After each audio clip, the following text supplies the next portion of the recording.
There's a couple things about the Munsters that people may or may not be aware of. Number one, there was a pilot made with a different Eddie and a different mom. The network saw the pilot. They greenlighted the show, but they wanted to adjust the... There is a house at the end of Mockingbird Lane that no one in the neighborhood wants to walk past after dark. The weeds grow up past the fence posts. Cobwebs hang from the eaves like curtains. And somewhere inside, something is almost certainly watching you from the upstairs window. On any given Thursday evening in 1964, over 20 million Americans sat down in front of their television sets to watch whatever was living inside that house. They came back every single week. They brought their kids. They laughed. This is the story of the Munsters, and it goes much deeper and gets much stranger than you probably remember. Here's something worth sitting with for a second. The family you came to love at 1313, Mockingbird Lane, almost never made it to your screen at all. And the version that was almost made would have looked so different from what you know that you probably wouldn't have recognized it. Let's go back to where this whole thing actually starts, which is genuinely not where most people think it does. The concept of a comedic monster family living an ordinary suburban life had been bouncing around creative circles since the mid-1940s. The idea originated at Universal Studios, where animator Bob Clampett first proposed a humorous monster family as an animated series. But the project stalled entirely.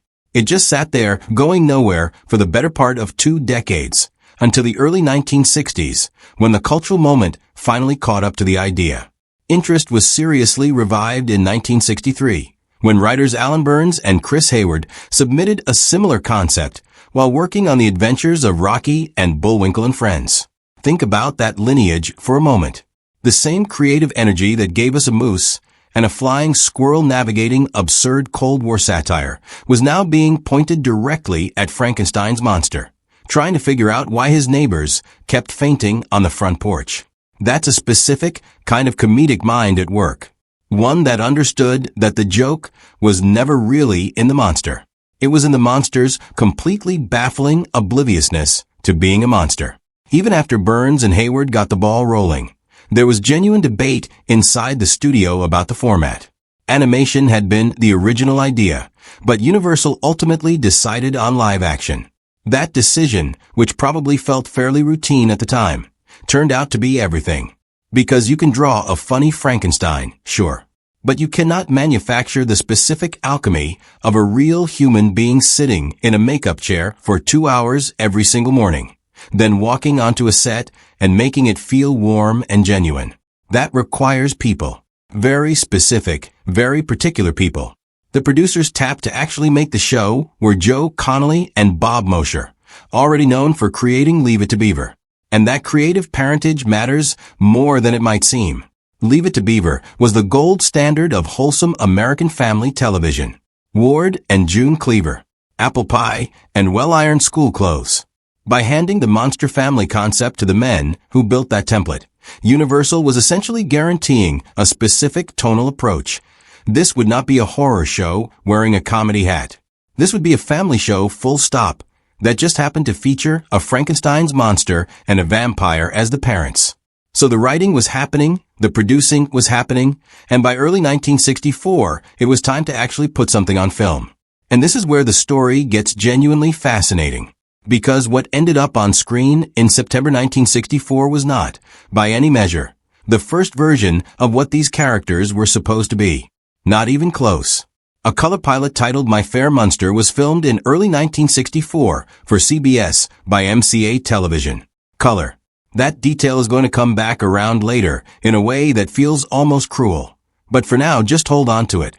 The show that America eventually fell in love with, that iconic black and white world of creaking doors and Gothic staircases, started its life in full color, being pitched to network executives on a color reel. Fred Gwynne and Al Lewis were the first to be cast in early February 1964.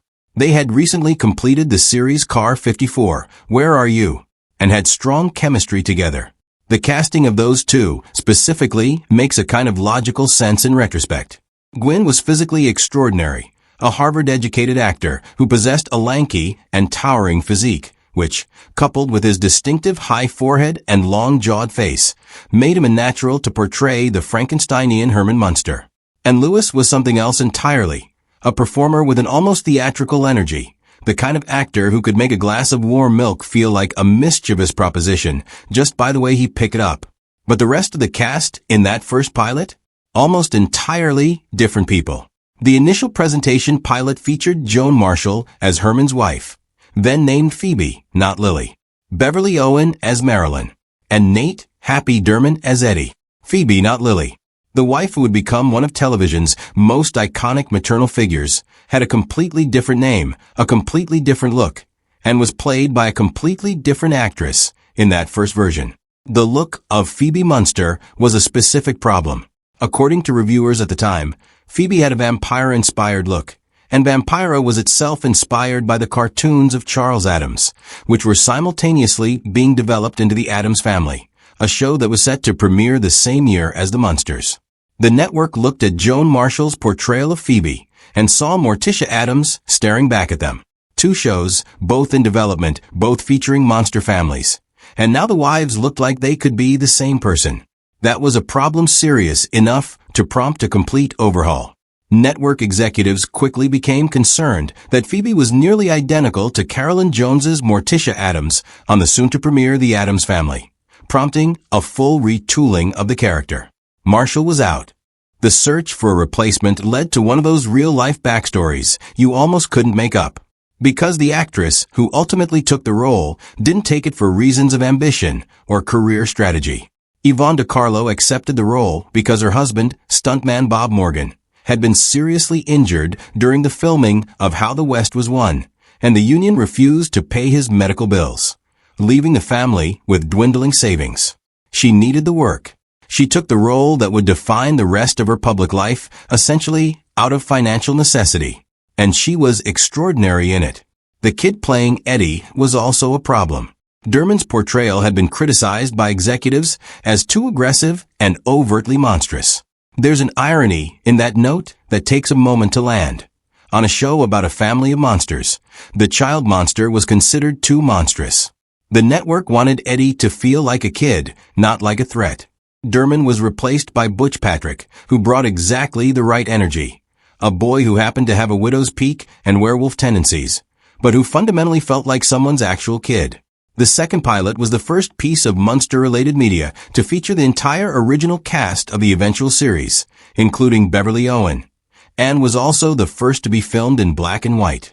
The switch was largely due to budget constraints from both CBS and Universal Studios, but it was also done deliberately to imitate the style of Universal's successful horror film lineup from the 1930s, which provided the basis for most of the main characters.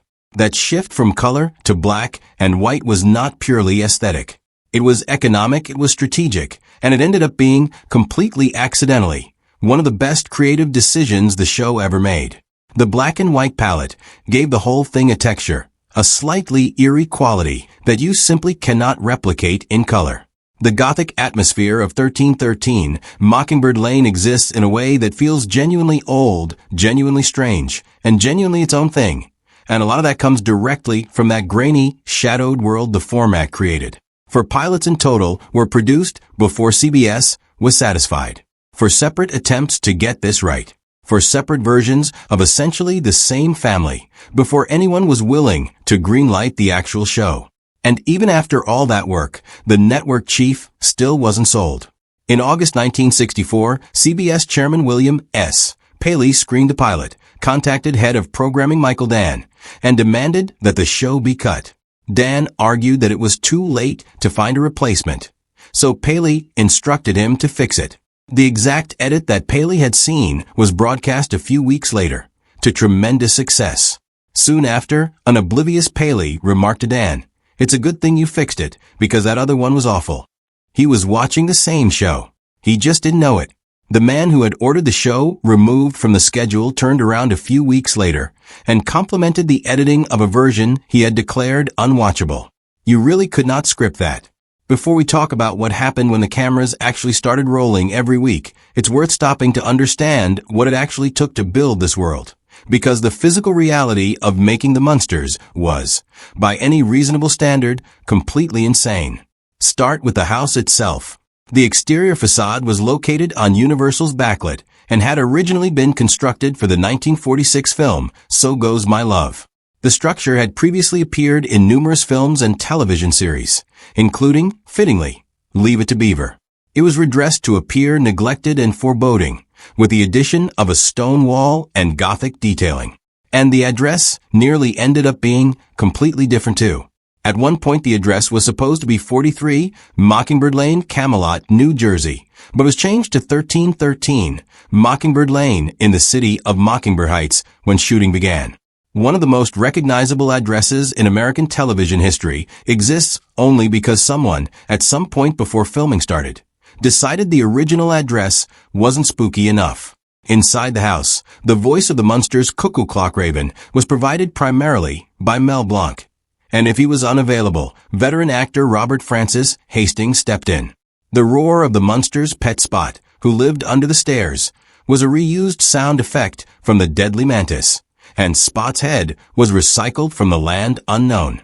The show that felt like this elaborate, carefully constructed Gothic universe was, behind the curtain, patching together whatever Universal had lying around from previous monster productions. Which, given that Universal had been making monster movies since the 1930s, turned out to be quite a lot.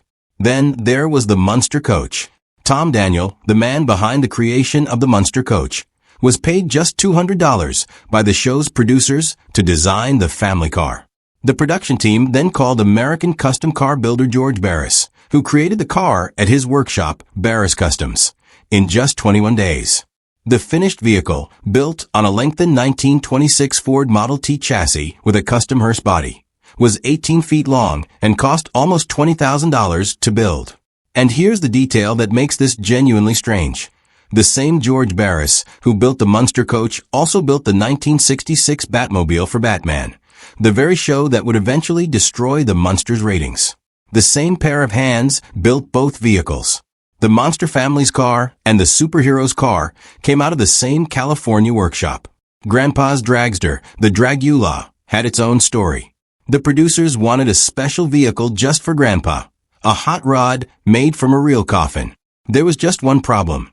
Funeral homes weren't allowed to sell empty coffins unless someone had died. To get around this, George Barris' team left cash in a funeral home while borrowing a slightly damaged coffin.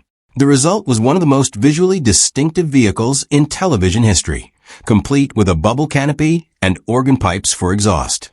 A coffin, on wheels, driven by Count Dracula on a primetime family sitcom. Now all of that world building, the house, the cars, the sound effects, the Gothic interiors, that was the scaffolding.